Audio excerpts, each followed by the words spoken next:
Hello mga ka-FLRels, good morning everyone. Naada tay mga gulay diri kay magutan.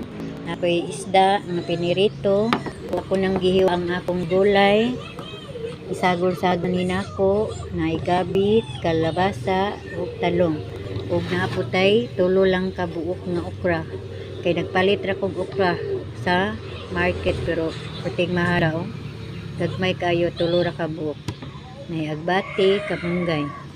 Karon guys, mag-initag tubig.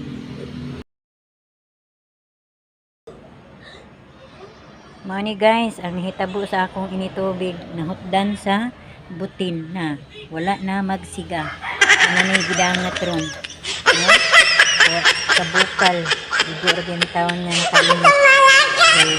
Wala pa man tayo masugo makapalit yung butin. I-transfer lang sa nato sa kahoy nga kuan.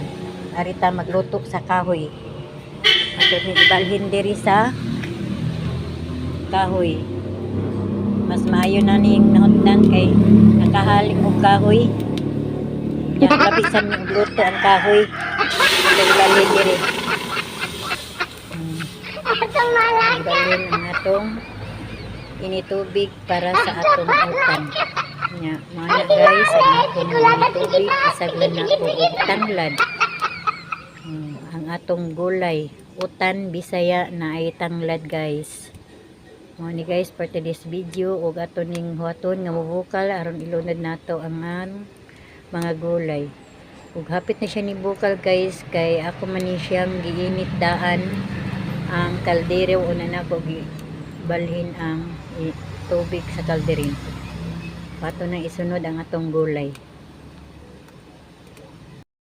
Maglunod na ta sa atong gulay kay bukal-bukal na para madungan ni siya ka tata.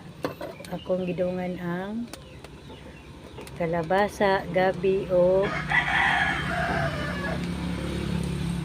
talong. Ug ang tanglad lata-lata ug maayo magawas ang katas sa tanglad. Ani guys, dako kay kaldero akong gibalhinan. Kay mata pakapalit og gamay-gamay nga kaldero para sa atong paghikay sa kahoy nga pagluto. Kira ni siya guys. Sunod nato dayon ang okra o alagbati o kabunggay. Then ang atong isda. Kay naluto naman atong gulay, ato ning kwaon ang tanglad para iglunod nato sa kamunggay, dili siya magpilit diri sa tanglad.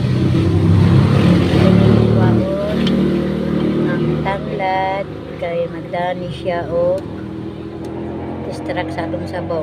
Ang kamunggay magpilit sa tangad. Ug ato nang ilunod ang atong alugbati. Nya malunggay.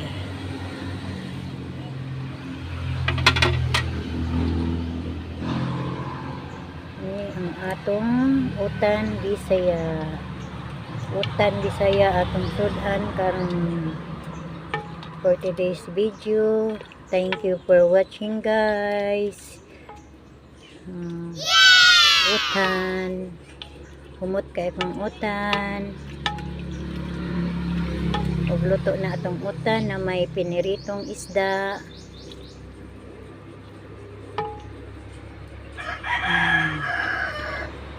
So guys, thank you for watching.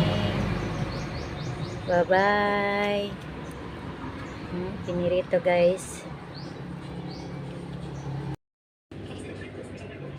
Nakaon na ta guys. Bahog din nato sa atong kanon. Ano na ta ninyo?